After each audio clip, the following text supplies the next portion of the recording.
ಮತ್ತು ವೃತ್ತ ಕಂಪ್ಲೀಟ್ ಆಗಿ ತುಂಬಬೇಕು. ಹಿಂಗ ಅರ್ಧಂಬರ್ಧ ತುಂಬಾರ್ದು. ಗೊತ್ತಾಯ್ತಾ? ನೋಡ್ರಿ ಪ್ರಶ್ನೆ ಏನದ,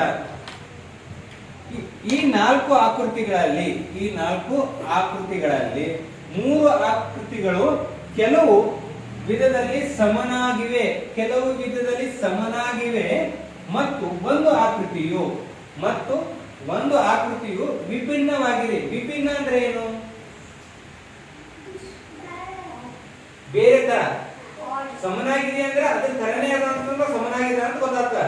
ವಿಭಿನ್ನವಾಗಿದೆ ಬೇರೆ ರೂಪವಾಗಿದೆ ಅಂತ ಹೇಳ್ತಾರೆ.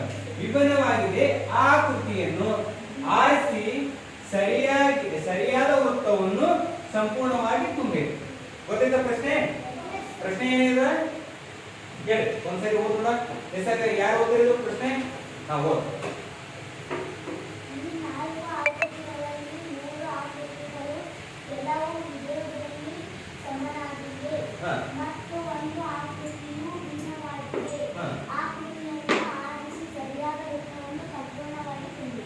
Very good. ನೆಕ್ಸ್ಟ್ ಮತ್ತೆ ಯಾರು ಓದ್ತೀರಿ? ಫಾಸ್ಟ್ ಆಗಿ ನಾವು ಓದ್ ಮಾಡೋದು ಫಾಸ್ಟ್.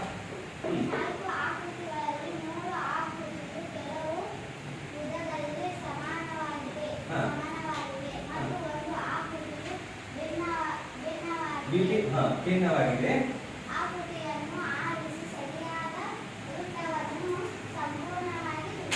Very good. ನೀವು ಓದ್ತೀರಿ ಫಾಸ್ಟ್.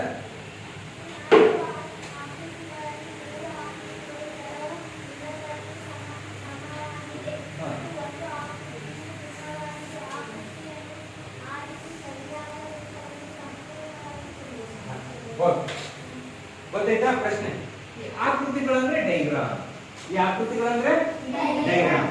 ನೋಡಿ ಚಿತ್ರ ನೋಡಿ, ನಾಲ್ಕು ಯಾವಾಗ ಬೇರೆ ಅನಿಸ್ತದೆ ನೋಡಿ ಕರೆಕ್ಟ್ ಆಗಿ ನೋಡಿ. ಯಾಕೆ ಸಿ ಇವು ಎರಡು ಸಮ ಅಲ್ಲ. ಎರಡು ಇವು ಏನಾಗಿದೆ ಅಂದ್ರೆ ಇವು ಮೂರು ಸಮ ಅದಾವ. ಇದೇನಾಗಿದೆ ಭಿನ್ನ, ಬೇರೆ ಅಥವಾ ಭಿನ್ನವಾಗಿದೆ. ಗೊತ್ತಾಯ್ತಾ? ಸಮ ಹೆಂಗದವ? ಇದು ಮ್ಯಾಗದ ಫಸ್ಟ್ ಇದು ರೊಟೇಷನ್ ನೋಡು. ಇದು ಹಿಂಗಿದ್ದು ಹಿಂಗಾಗ್ಯದ.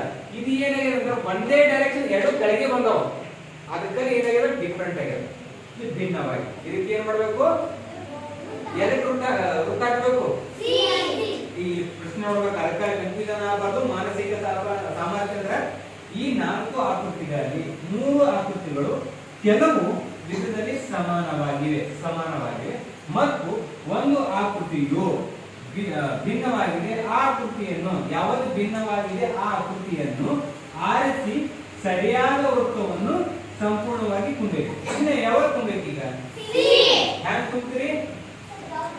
ತುಂಬ್ರಿ.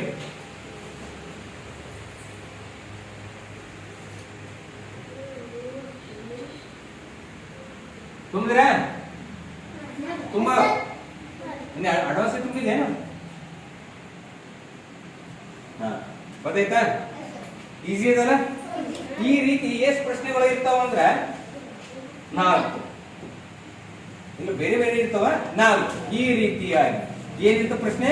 4 ಆಕೃತಿಗಳಲ್ಲಿ 3 ಆಕೃತಿಗಳು. ಆಮೇಲೆ